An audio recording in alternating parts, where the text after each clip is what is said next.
बोलिए सदगुरु कबीर साहब की जय। गुरु साहब के पावन चरणों में कोट कोट की बंदगी।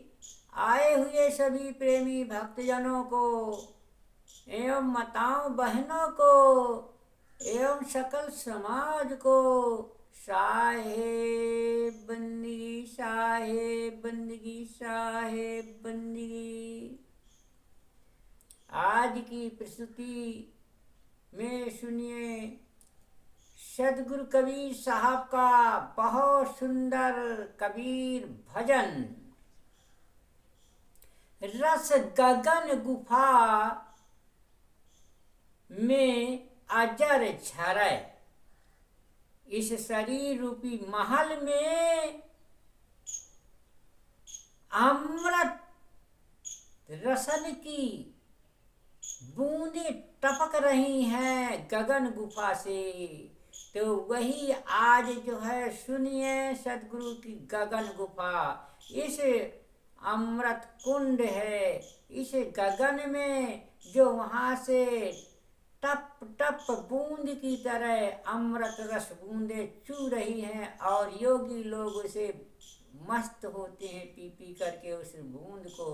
तो वही सदगुरु कबीर साहब का बहुत सुंदर भजन और बहुत सुंदर अर्थों के द्वारा बहुत सुंदर दिया जाएगा अर्थ, जिससे आनंद आ जाएगा और ज्ञान भी जागृत हो जाएगा। हृदय में मरम जाने वाला व्याख्यान किया जाएगा, वर्णन किया जाएगा। तो सुनिए सदगुरु कबीर साहब का पहले सुंदर भजन और फिर बाद में सदगुरु कबीर साहब का विस्तार से भी अर्थ सुनिए, जिससे जीव को शांति और मुक्ति पद मिले, हंस बने जीव। रस गगन गुफा में अजर झरै, रस गगन गुफा में अजर झरै। बिन बाजा झनकार उठे जहाँ,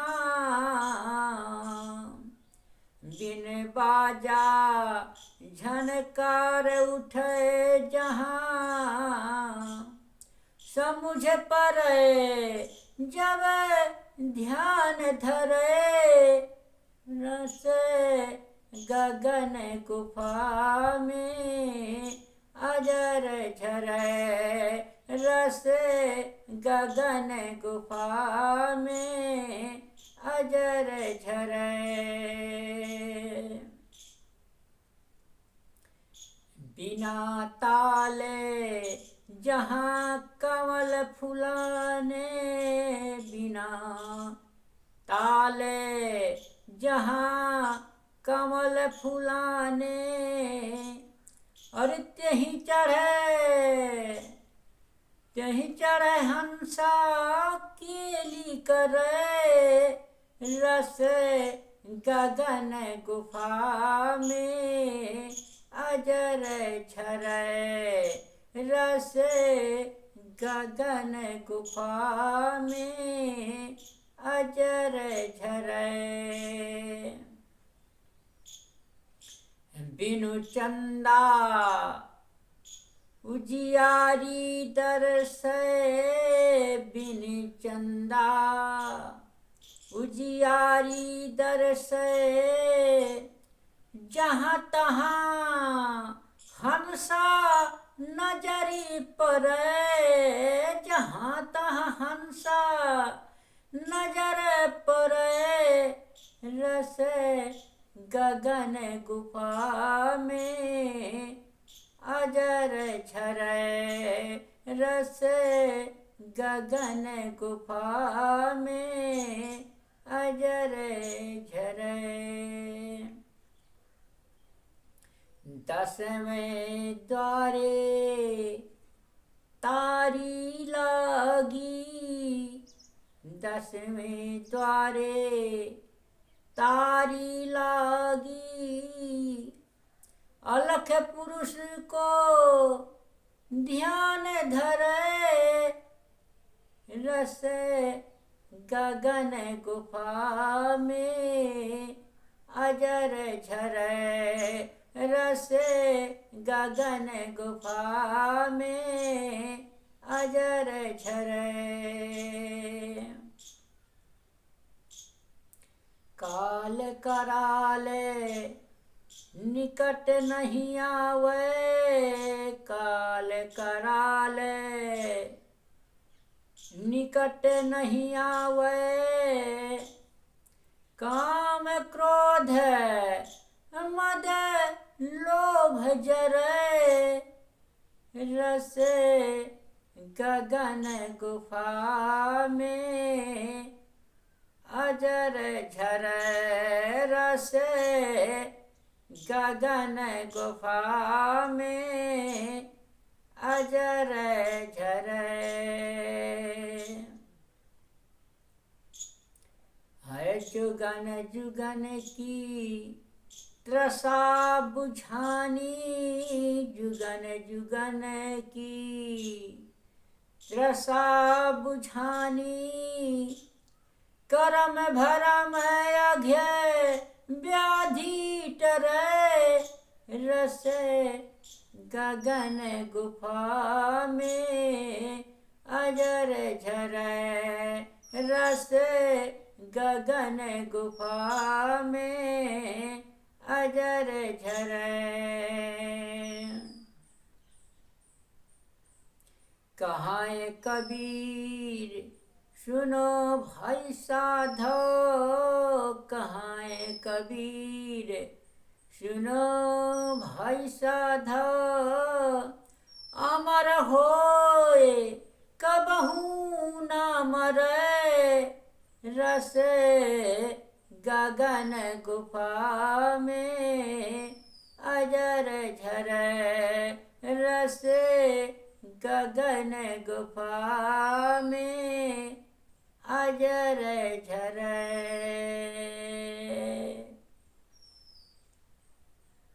हाँ, अब सतगुरु कबीर साहब का बहुत सुंदर भजन सुना। अब इसका बहुत ही ज्ञानवर्धक अर्थ सुनिए। सदगुरु देव कहते हैं कि कपाल कुहर से अमृत रस का निरंतर झरना चलता है। सिर के भीतर ऊपरी भाग को कपाल कुहर कहते हैं। हठ योगी लोग वहाँ से नीचे की तरफ बहते हुए ग्रंथि रस को जीभ उल्टाकर पीने से अमर होने की कल्पना करते हैं। शरीर तो किसी प्रकार भी अमर नहीं हो सकता। वस्तुतः चित्त की एकाग्रता ही गगन गुफा है।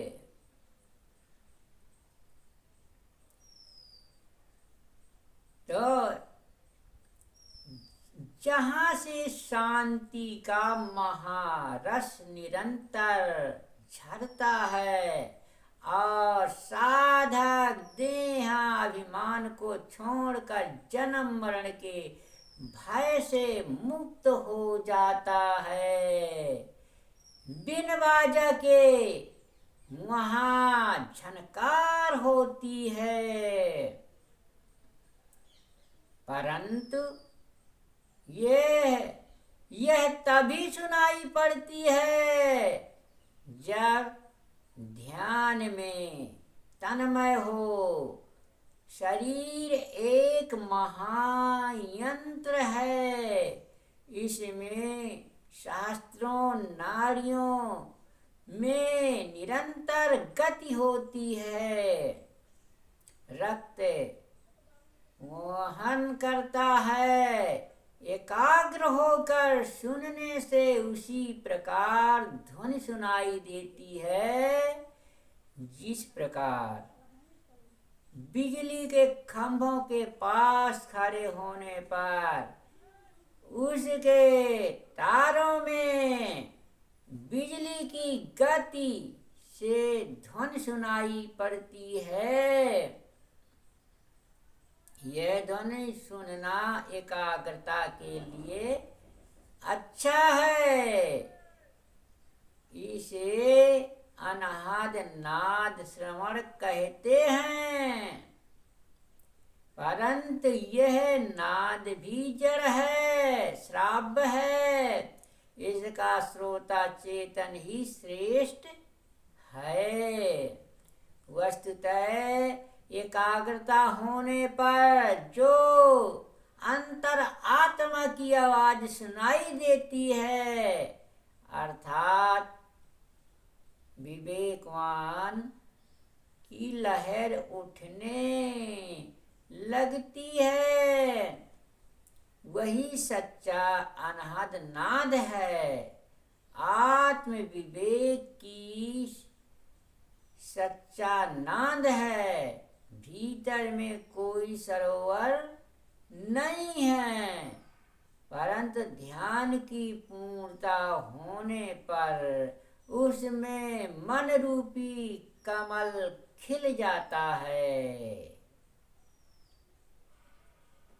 इसलिए सदगुरु कबीर साहब ने कहा है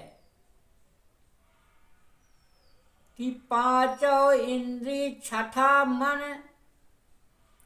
पांचों इंद्रिय छठा मन, असत संगत सूचनते। और कहे कबीर जम क्या करे, सातो गांठी निश्चिंत। यदि हम अपने पांचों इंद्रियों को और छठा मन को हम जो है सत्य संगत सूचंत, आँख, नाक, कान, जिह्वा तथा त्वचा, इन 5 ज्ञानेंद्रियां तथा छठे मन को 7वें सत्य चेतन स्वरूप में जिन्होंने जोड़ दिया है, गुरु कबीर कहते हैं कि ऐसे स्वरूपरत विवेकी को मन वासना रूपी यमराज क्या करेगा। उपर्युक्त 7 गांठें निश्चिंत हैं। भाव ये है, जो 5 ज्ञान इंद्रियों और छठे मन को 7वें स्वरूप ज्ञान को साधना में लगाए रहते हैं, वो मनोविजयी होते हैं। मन पर उनका सदैव विजय प्राप्त हो जाता है, विजय का पत्र मिल जाता है, विजय का डंका बज जाता है। ऐसे मनो विजयी बनो, मन पर विजय प्राप्त करो। सदगुरु साहब ने बड़े ही सुंदर अर्थों के द्वारा जीवों को संबोधन करते हैं कि हे जियो, सुनो और समझो, सदगुरु की बाणी पे ग्रहण करके चलो। तो इसलिए साहब ने कहा है कि वह शुद्ध और संयत हो जाता है। अतएव ऐसे मन को लेकर जीव पवित्र व्यवहार करता है और जीवन आनंद से भर जाता है। ध्यान की परिपक्वता में बिना चंद्रमा के ही मीठी उज्ज्वली है, उजाला है। ये शुद्ध ज्ञान का आलोक है। इस ज्ञान के आलोक में जीने वाले विवेकी साधक कहीं कहीं दिखाई देते हैं, जो दो आंखें, दो नाक, दो कान, मुख, गुदा तथा उपस्थ ये 9 द्वार एवं छिद्र हैं। 10वां द्वार कपाल के ऊपरी भाग में माना गया है, जहाँ शिशु अवस्था में उंगली लगाने पर कोमलता से लप लप करता है। कुछ साधक उस 10वें द्वार में अलख पुरुष का निवास मानकर कल्पना में उसका ध्यान करते हैं। वस्तुतः सबको जानने वाला यह दृष्टा जीव ही अलख पुरुष है। जब वह 10 द्वार से लौटकर अंतर्मुख होता है, तब अपने आप का अनुभव करता है। स्वरूप बोध, स्वरूप अनुभव एवं स्वरूप स्थिति प्राप्त हो जाने पर भयंकर काल, जो राग द्वेष की कल्पना है, निकट नहीं आता और काम, क्रोध, मद, लोभ, मोहाद विकार ज्ञान अग्नि में जल जाते हैं। ज्ञान की अग्नि में जल जाते हैं। अनादि काल से चली आई हुई मन की तृष्णा शांत हो जाती है। ये स्वरूप स्थिति कर्मों के बंधन, विषयासक्ति के भ्रम, जीवन के कलुष्य और मन के सारे रोगों को नष्ट कर देती है। सदगुरु कबीर साहेब कहते हैं कि हे भाई संतो सुनो, ऐसा स्वरूप स्थिति एवं आत्मलीन साधक जन्म मरण के प्रवाह से छूटकर अमृत हो जाता है। अब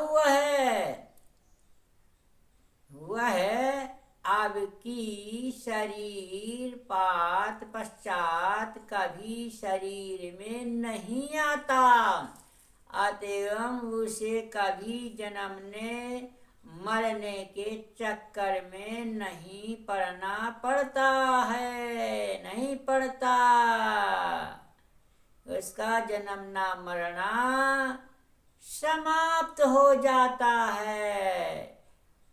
इसलिए सदगुरु कबीर साहब ने बारंबार कहते हैं कि इस जन्म मरण का चक्कर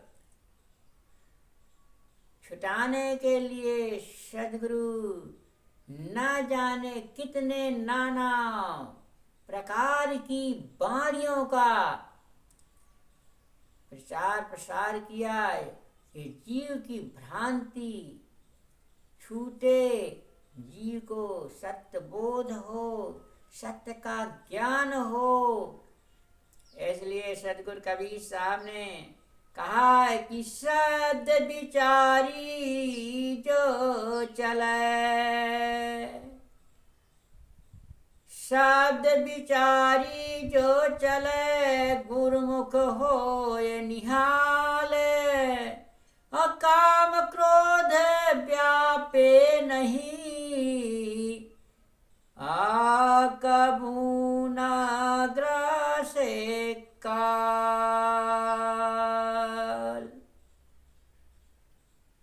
कबहु विचारी जो चले। सदगुरु कबीर साहब कहते हैं, गुरुमुख शब्दों का विचार कर जो आचरण करता है, जो गुरुमुख भक्त है, उस शब्दों को विचार विवेक करके उन शब्दों पे चलता है, आचरण करता है, उसका सारा जीवन सुधर जाता है। इसलिए साहब ने कहा कि शब्द विचारी जो चले, जो शब्दों पे विवेक विचार करके चलता है, उसका जीवन सफल हो जाता है। गुरुमुख होए निहाल। परंतु साधक को ना मरना है और ना जीना है। परंतु साधक को तो न मरना है न तो जीना है। वो तो मरना जीना का दोनों का साधक को ज्ञान हो जाता है कि जीना, जी तो जीवित है, जीवित रहता ही है, जी को कहीं मरना नहीं है। मरता है कौन मरता है? शरीर मरता है। शरीर मिट्टी है, मिट्टी का खिलौना, मिट्टी में मिल जाना है बस। जी तो अजर अमर है, जी तो कभी मरता नहीं है। तो इसलिए साहब कहते हैं कि साधक जो है न मरना है और न जीना है।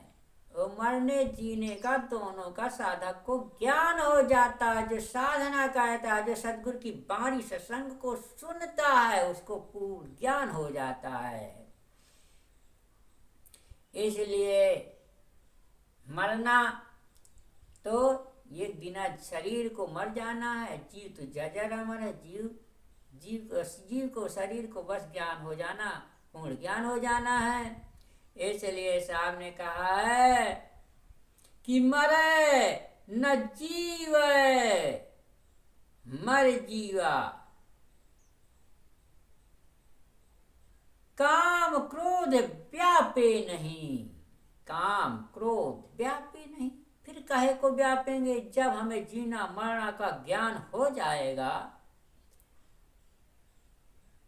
बस जीव का और शरीर का दोनों का ज्ञान हो जाना, तो फिर काम क्रोध कबहू ना व्यापे, ताको काल न खाए। ऐसा सदगुरु ने कहा है कि वह कृतार्थ हो जाता है, उसको काम क्रोध नहीं सताते और वह कभी मन कल्पनाओं के मुख में नहीं पड़ता। काम क्रोध व्यापे नहीं, कबहू न ग्रासे काल। उसे जो है कबहू भी काम क्रोध नहीं व्यापता, न काम वासना व्याप्ति, न क्रोध व्यापता, न कभी गुस्सा आती, क्योंकि उसे तो जो पूर्ण ज्ञान प्राप्त हो गया ना मरना और जीने के लिए। इसलिए कबहू ना ग्रासे काल, उसे जमराज, उसे काल, उसे कोई जो है ग्रासने वाला, दुख देने वाला नहीं है और ना दे सकते हैं, ना कुछ कर सकते हैं। हंस का कोई कुछ नहीं बिगाड़ने वाला है। इसलिए सदगुरु कबीर साहब ने बारंबार चेतावनी देते हैं कि चेतो चेतो सुजन होशियार, यह दम का कौन भरोसा। इसलिए साहब कहते हैं कि हे सुजन, तू होशियार है, चतुर है, बुद्धिमान है, ज्ञानी है, विवेकी है। तू चेतने का अवसर मिला है, मानुष तन मिला है, चेतने के लिए ही मिला है। चेतो सुजन होशियार। ये दम का कौन भरोसा, ये दम का कौन भरोसा नहीं है कि किस दिन आए किस दिन न ये चला जाए, ये किस दिन न श्वासा टू बिखर जाए, टूट जाए श्वास की डोरी। तो इसलिए सदगुरु कहते हैं कि दम का नहीं भरोसो, दम का कोई भरोसा नहीं है। ये काया मिला है तो एक दिन इस काया को छाड़ना ही पड़ेगा, और जीव छोड़ करके चला ही जाता है। जब ठेका पूरा हो गया जीव का, कर्मों का लेखा जोखा पूर्ण हो गया, तो एक दिन जीव को छोड़ करके जाना ही है। इस शरीर को छोड़ देगा, त्याग देगा।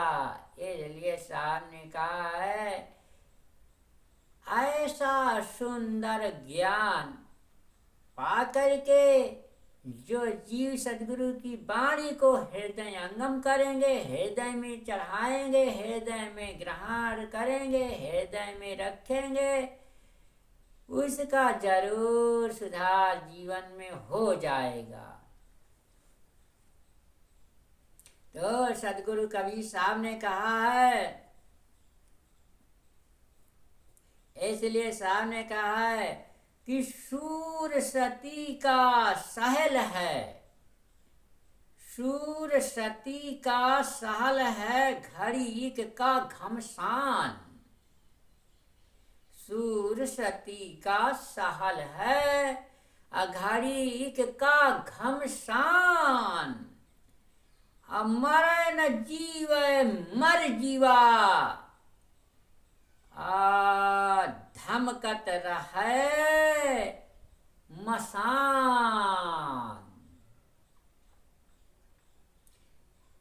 धमकत रहे मसान। इसलिए सदगुरु साहब ने कितना सुंदर शब्दों के द्वारा जीवों को चेताते रहते हैं, हर प्राणी मनुष्यों को चेताते रहते हैं कि चेतो। सूर सती भी होते हैं, उनका भी एक घड़ी का संग्राम होता है, एक घड़ी का। सूर होता है, सूरवीर जो होता है वो कभी भी लड़ाई के मोहरा से पीठ दिखा करके नहीं भागता। इसी प्रकार सती स्त्री भी होती है, पतिव्रता सती स्त्री भी होती है कि वो सरा पे चढ़ जाने से कभी भी सरा से उठ के नहीं भागती है, अपने पति के साथ में, मृतक शरीर के साथ में जल करके खाक हो जाती है। सूर और सती का सरल है, एक ही घड़ी का उनका युद्ध है, परंतु साधक को न मरना है न जीना है। साधक का तो जीवन भरेगा, जीवन भर का घमसान रहते, जीवन भर के साधना रहती, त्याग रहते, मन इंद्रिय की साधना रहती है। सूर सती क्या, एक घड़ी का घमसान है कि तो मर गया, कि तो जी गया, कि कट गया, बस। इसलिए साहब ने कहा है कि मरे न जीवे मर जीवा, धमकत रहे मसान। परंतु साधक को न मरना है न जीना है, बल्कि काम क्रोधादि को ज्ञान के शमशान में रात दिन जलाकर भस्म करते रहना है।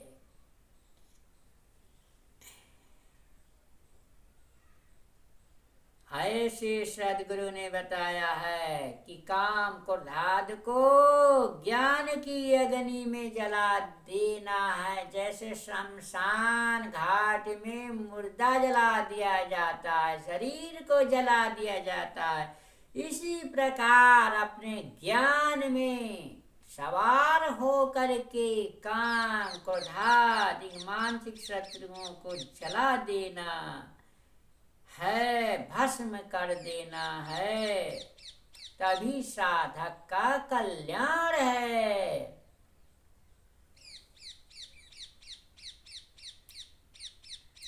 तो इस प्रकार से साधना करना है, साधक बनना है और रस गगन गुफा में